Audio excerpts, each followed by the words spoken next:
কবে কখন কিভাবে গুপ্ত ট্যাগ খেলো শিবির, এই প্রশ্ন এখন সামাজিক যোগাযোগ মাধ্যমে ঘুরে বেড়াচ্ছে। বাংলাদেশের ছাত্র রাজনীতিতে সম্প্রতি সবচেয়ে আলোচিত শব্দগুলোর একটি হলো গুপ্ত। ইসলামী ছাত্র শিবিরকে ঘিরে এই শব্দটি ব্যবহার করে নানা বিতর্ক তৈরি হলেও এর নির্দিষ্ট কোনো সূচনা লগ্ন বা আনুষ্ঠানিক ইতিহাস খুঁজে পাওয়া যায় না।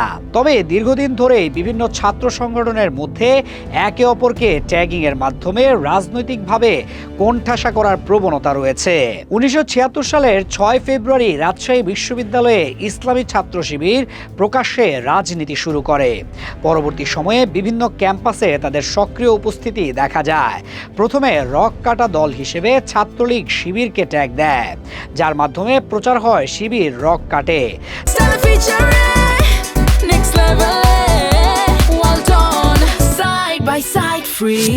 যার পরবর্তীতে শিবিরকে সন্ত্রাসী ও জঙ্গি সংগঠনও বলা হয়। ফলে ছাত্র রাজনীতিতে কিছুটা গুপ্ত অবস্থানেই থাকতে হয় ইসলামী ছাত্র শিবিরকে। সময়ের সঙ্গে সঙ্গে শিবির ট্যাগ একটি রাজনৈতিক হাতিয়ার হিসেবে ব্যবহৃত হতে থাকে।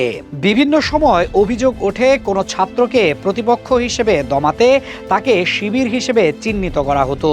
2024 সালের রাজনৈতিক পট পরিবর্তনের পর গুপ্ত শিবির বা গুপ্ত রাজনীতি শব্দটি নতুন করে আলোচনায় আসে। বর্তমান ডাকসুর ভিপি সাদিক কায়েমের একটি ভিডিও, যেখানে তাকে ছাত্রলীগের পক্ষে স্লোগানের পর অভিযোগ ওঠে শিবির প্রকাশ্যে না থেকে আড়ালে থেকে কার্যক্রম পরিচালনা করেছে। বর্তমানে বিভিন্ন বিশ্ববিদ্যালয়, বিশেষ করে রাজশাহী বিশ্ববিদ্যালয় ও চট্টগ্রাম অঞ্চলে গুপ্ত রাজনীতি নিষিদ্ধ চায়। স্লোগানকে কেন্দ্র করে দেয়াল লিখন ও প্রচারণা চলছে। এর বিপরীতে শিবিরও প্রতিবাদ জানাচ্ছে এবং এসব কর্মকাণ্ডকে তাদের বিরুদ্ধে পরিকল্পিত প্রচারণা বলে দাবি করছে। বর্তমানে এই ট্যাগিং বিতর্ক রূপ নিচ্ছে সংঘর্ষেও। ছাত্রদল ও ছাত্র শিবিরের মধ্যকার সংঘর্ষে এক শিক্ষার্থী পায়ের গোড়ালি বিচ্ছিন্ন হবার ঘটনাও সামনে এসেছে। গুপ্ত ট্যাগ নিয়ে চলমান এই বিতর্ক এখনো শেষ হয়নি, বরং এটি আরও বিস্তৃত হচ্ছে এবং ক্যাম্পাস রাজনীতিতে নতুন মাত্রা যোগ করছে।